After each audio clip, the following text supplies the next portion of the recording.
America has its fair share of haunted cities, like Savannah, Georgia, New Orleans, and of course, Salem, Massachusetts. But what many tend to forget is that here in beautiful downtown Baltimore, we too have our fair share of macabre delights to satisfy your spooky soul. I mean, it is the resting place of one of the greatest gothic writers the world has ever seen. It's only fitting that we should have a few haunted locations. To learn more, I sat down with one of Baltimore's experts on all things haunted. I'm Craig Coletta. I am by day, the patient experience coach for the Johns Hopkins Bayview Emergency Department. By night, I do other things. Craig Coletta is one of the guides of the Baltimore Ghost Tours team, and he and I met up at Club Charles to discuss his experience with the paranormal.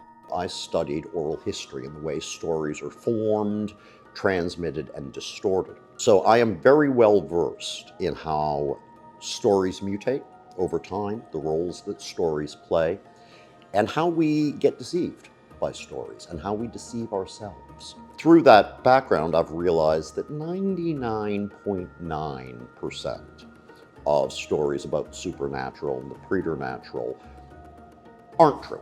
But there's that 0.1% where no skeptical approach provides any answers. Have I experienced them? Yes. I've had those 0.1% experiences, a good number of them rather, in this very room. Club Charles is one of the most haunted places in the city. I would argue that it is the most haunted bar. This place is best known for a benign spirit everyone calls Frenchie, but there are a number of other hauntings that go on here related to when and how the building was built. There are three major kinds of hauntings. The first is an impression, which isn't really a conscious thing. It doesn't even know that it's dead. Second form is a spirit. Spirits are people who lived long, primarily happy lives and are fine with being dead, but they come back every now and again. They pop in because they still have things here that they care about. Then you have ghosts. Ghosts know that they're dead, but they can't move on. Ghosts are people who had something in their life that was enormously important for them, that had to happen. It might have been a lifelong goal, and it didn't happen. And as a result, they can't move on until that last thing happens. So we got the overall rundown for the supernatural, but let's get back to Baltimore. Like, for example, what's the most haunted place in the city? As a whole, I would say Fells Point. Fells Point, because it was a very lively port town. And ports, the lifestyle that you live in a port, is perfect for creating all three of those kinds of hauntings. When you're living in a port, among the sailors and the prostitutes and the bars and all of that, people die in very, very emotional ways. And that creates impressions. But Fells Point isn't the only haunted place in the city. Look no further than our very own Lord Baltimore Hotel. The Lord Baltimore, much like the Belvedere, has a strong tradition of being haunted. And there's a reason for that. The phenomenally rich get up to a lot of weird stuff. That weird stuff often leads to dramatic, emotional, traumatic deaths. It also leads to great affection and great identification with the locales where those weird things happened. There were a number of suicides that happened at the Lord Baltimore during the 1929 stock market crash. Someone who commits suicide by jumping off a large building has a few seconds to change their mind, but there's nothing they can do about it. And so getting themselves out of this becomes that one big important thing that they need to do but can't. As a result, they often remain as ghosts. Now, the best known haunting at the Lord Baltimore is Molly, who is supposedly a 7-year-old girl who is found walking throughout the building and often playing with a red rubber ball that people can hear bouncing or will see rolling throughout. And the story that I've heard is that she was part of a murder-suicide pact, that her parents had lost everything in the 1929 crash.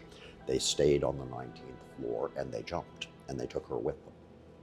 Now, that would certainly be something that would create a ghost on Molly's part. One of the most well-known haunted spots happens to be the resting place of one of our most famous writers, Edgar Allan Poe. You're most likely to hear a lot of stories about ghosts at the Westminster Burial Ground, but cemeteries are areas where I would believe that very few of those stories are accurate. If you think about what I said about how ghosts, spirits, and impressions are formed, no one's forming that type of attachment to a cemetery.